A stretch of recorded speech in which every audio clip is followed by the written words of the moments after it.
Hey everyone, it's ArtStiva, and in one of my last videos, I talked a little bit about an upcoming comic project of mine, still yet to be named but in the fairy tale fantasy genre. If you haven't seen that video, I highly recommend watching that before this one. It'll just help fill in a bunch of context and lore gaps. Today I'm gonna go more in depth with the main characters while I draw an introductory portrait for each of them. So grab some snacks or sketchbook and let's dive in. Couple of disclaimers before we get started. The character designs, while mostly set, could still be subject to adjustments. Same for the character backgrounds, story, and overall lore of this project. Honestly, those two things are the biggest reason why I haven't made any videos about this project sooner. When you're an anxious perfectionistic like me, you want to have everything figured out and perfect, but you also don't want to wait until it's completely over and ready to share with the world. How else are people supposed to know what I'm working on? So yeah, this is also a bit of a push I need just to share what I've got, whether it changes or not. Anyway, let's start off with the main character.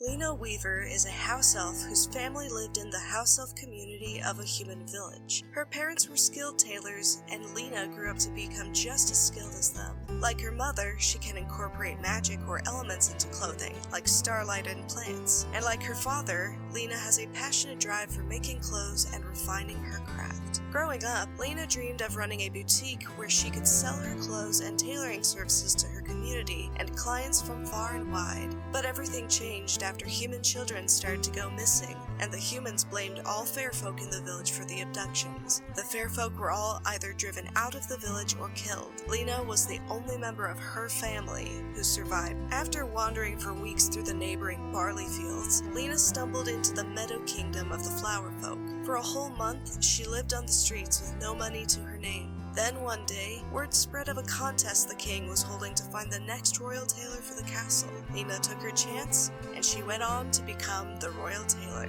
You might think things got better for Lena after this, but the work was hard and grueling, and the courtiers were cruel and demanding. And then even after she got more adjusted, the king's nephew, Prince Andros, came to the castle for an indefinite stay. We'll talk more about Prince Andros when we get to his portrait, but let's just say he became the bane of Lena's existence. After he crossed a line with her, Lena begged the king to send Andros away. Strangely enough, he did.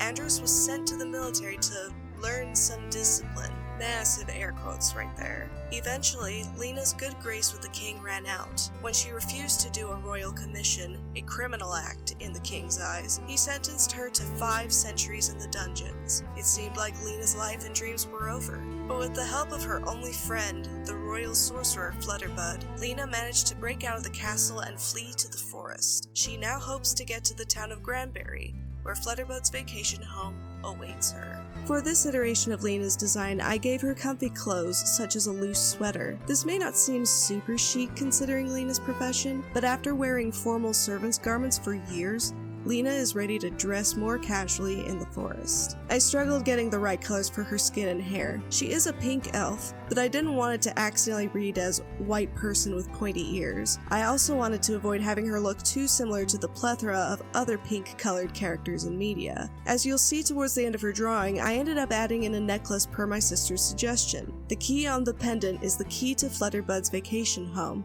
giving the necklace not only a nice finishing touch, but also story importance. When it came to making the background for Lena's portrait, I wanted to invoke Mary Blair and Disney's animated Cinderella with magic sparkles and a mix of deep and vivid blues. The dress forms and bolt of fabric emphasize Lena's tailoring background. I added in other details like the classic tomato pincushion and the needle with stardust string. One thing you'll notice as we go through these portraits is that the backgrounds get more and more detailed with each successive character. Eventually, I ended up going back to Lena's portrait to make it less bare in comparison. Thus we have the bolt of white shimmery fabric behind Lena. Like I said in my first video, Lena used to be more directly inspired from the original Thumbelina fairy tale, but after much sitting on the back burner and widening my net of influences, I can proudly say that Lena is very much her own character. If she did exist in the official fairy tale canon, she would probably be the one responsible for all the beautiful dresses the princesses would wear.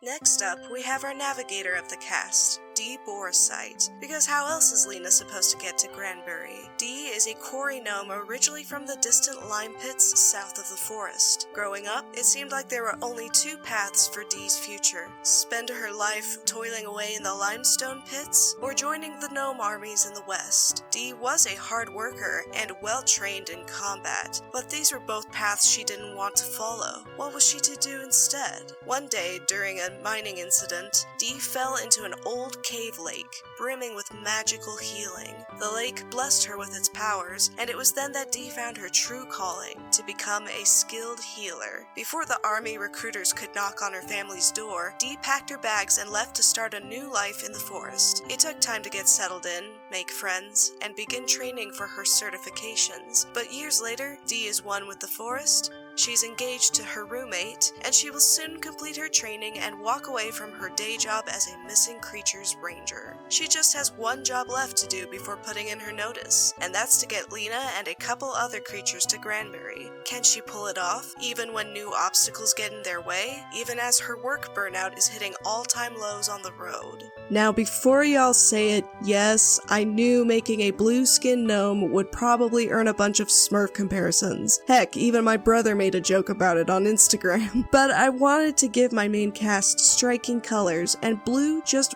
worked best for her. Besides, with maybe one or two tweaks or details, I think she'll look very much like her own character and not, a Smurf OC. Anyways, with Dee's portrait, I wanted to put an emphasis on her emerging healer career. I drew lots of hanging dry herbs behind her and a mortar and pestle. On the nose imagery, I know, but it gets the point across. Dee's last name, Borisite, is an actual crystal/mineral, and that's what she's holding in her hand. And of course, what would a gnome be without their signature tall cap? Dee isn't really inspired by any direct or obvious fairy tales, but I like the stories and legends of people or creatures who accidentally inherit wonderful powers. Think the Welsh Taliesin, who accidentally gained power from Caradwyn's cauldron while stirring her potion of inspiration. So I decided to give Dee a similar story for her healing powers. When it comes to Dee's personality, she's friendly but fierce. There's a good chance she'll probably punch the shit out of you if you get in the way of her and her loved ones. In my universe, gnomes can enlarge their fists to fight opponents and give them an edge despite their size disadvantage. Just because Dee walked away from a life in battle doesn't mean she won't use the techniques she learned when the moment requires it.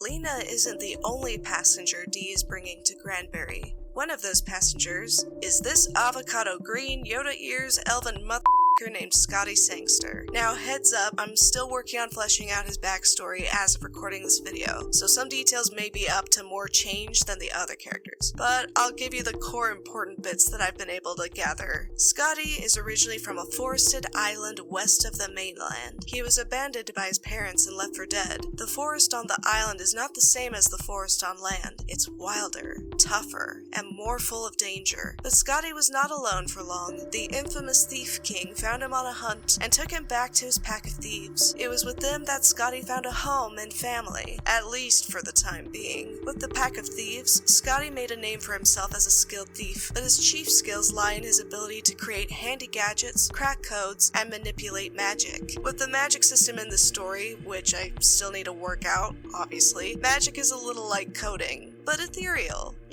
You can analyze spells, items, and traces of magic to see how it works and find loopholes around it. Scotty can do this with ease and find ways around even the strongest of spells and magic. He's like the Theo of the pack, helping them accomplish their missions with ease. So if it sounds like Scotty did well with this pack of thieves, why did he leave? As much as Scotty delighted in mischief and trickery, he began to awaken to the dysfunctional nature of the group, and the thieves began to grow more violent with each passing mission, something that didn't sit well with Scotty. He and the Thief King began to clash more often, and it seemed to be only a matter of time until the thieves would turn against Scotty. That would come the night Scotty compromised their biggest theft to help a human girl find justice after a brutal human-on-human murder he witnessed. I will get into details about this later, but this bit of the backstory is heavily inspired by Hans Christian Andersen's Rose Elf story. Scotty knew that by compromising the thieves, he'd place himself in danger, so he made a deal deal with the Queen ship, a collective of queen bees from both the island and the mainland. In exchange for his act of goodwill, he'd be free to flee to the mainland and start over. Thus we have him in the forest, joining Lena and Dee on a one-way trip to Granbury. For Scotty's design, I gave him a whimsy goth coat inspired by a prickly alpaca video. Later on in the story, Lena will make a new one for him, so look forward to that design. Even with photo reference, I struggled with Scotty's posing and his hands are just a little too big, but at the time I was so done struggling with them and I just wanted to move on, so we're stuck with this. One thing I wish I could change with Scotty's portrait is including wild roses in the background. This would be a visual hint towards the whole rose elf inspiration for his character, but his background was already looking busy enough as it was, so I held off. But trust me, there'll be plenty of rose imagery surrounding him later on.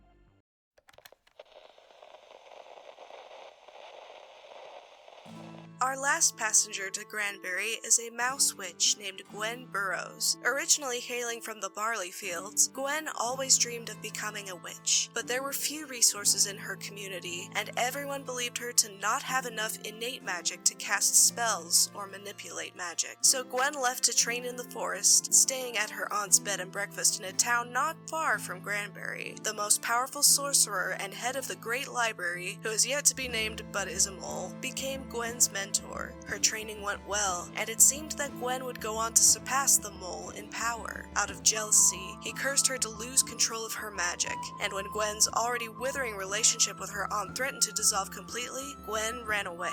When she was cornered by a murderous beast, she had no choice but to try a spell, and so she accidentally transported herself all the way to the other side of the forest. After the forest guard found her, they directed her to Dee and her van full of passengers to make her way back home. Gwen is definitely a character I want to play around with more design-wise. I haven't yet figured out how clothes work for animals in the story. Do they dress head to toe like Robin Hood or Secret of Nim? Occasionally or in bits like Winnie the Pooh? I don't know. So for the sake of the portrait, I dressed Gwen in a simple witch hat and cloak. I also want to play around with her features too because I've never really drawn anthropomorphized animals before. I don't really draw animals much, if at all, period. So I still have a hard time balancing real-life anatomy and features and cartoony designs and elements. I'll get it eventually. When I realized how bland Gwen's background was setting itself up to be, I decided to add some wild magic crackling from her wand. With her curse, she can still cast magic.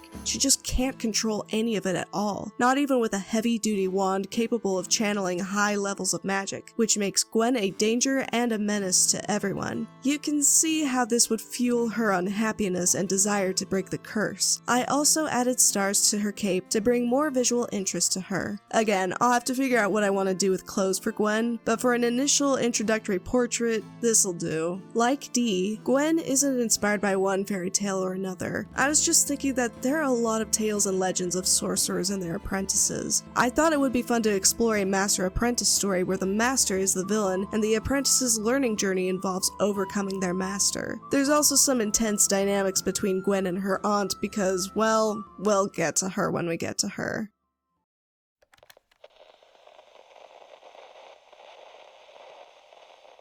Rounding out our cast, we have our bad guy, Prince Andros. God, I hate this dude. Andros is a prince of the flower folk. He's had everything handed to him his entire life. Like Bobby Newport, now that I think about it. He's young, he's brash, and he seeks to ingratiate himself with his uncle in the Meadow Kingdom. After all, Andros wants to amass power, be favored by the masses, and claim his happily ever after. Yeah, this dude is the kind to believe in happily ever afters and the one. Which, speaking of the one, that's what he believes he's found in Lena. When he meets her for the first time, he's immediately drawn to her. But how could he? She's just a royal servant who used to peddle on the streets. The only logical reason must be that he is destined to turn her into a rags-to-riches bride as part of his destined happily ever after. There's just one problem. The feeling ain't mutual, and Lena is having none of Andros' advances. If you're Andros, a simple no won't stop you from trying harder to woo the love of your life. You might even turn to love potion to solve your problems. You deserve the love of whoever you desire. right? But every single attempt goes wrong, even the love potion. To add insult to injury, Lena convinces the king to remove you from court to learn your lesson. What do you do then? Go on an all-out revenge quest, kill the king, take his castle, and then find Lena and make her your bride once and for all. After all, death would be too easy a punishment for rejection.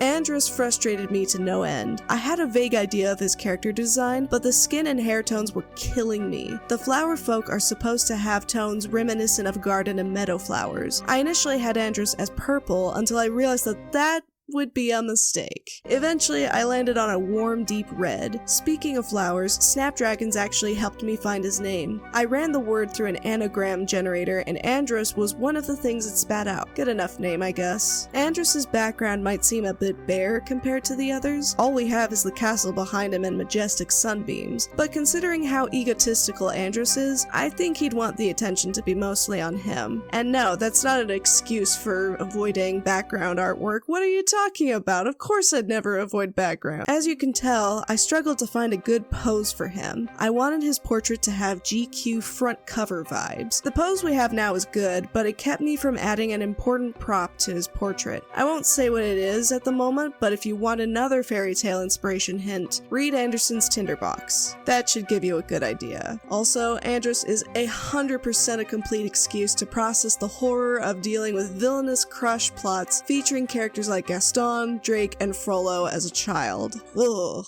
Glad those aren't as big a thing anymore. And with that, we have our main cast of characters for the comic. I actually had a lot more fun drawing these portraits than I thought I would, and honestly, I think it's gotten me addicted to drawing more often again. Whether it's original work or fan art, I've been going straight to my sketchbook or tablet in my spare time. So yeah, if you're experiencing a slump of motivation, maybe try cranking out a bunch of character portraits like this. Like I said, the characters and story may change slightly over time, but this is at least what I've got to go with as of the time of making this video. One benefit of making these portraits is that it has me even more excited to work on the script and story for the comic. I don't know yet when I'll start releasing pages or even making them, but I'm hoping to have most of the script worked out by the end of this year. But even while the comic's in development, I'll keep making more concept explorations of these characters and the story. When it comes to making fan art, it's easy to be inspired because there's so much pre-existing material to draw from. So I reckon if I do that for my own concept,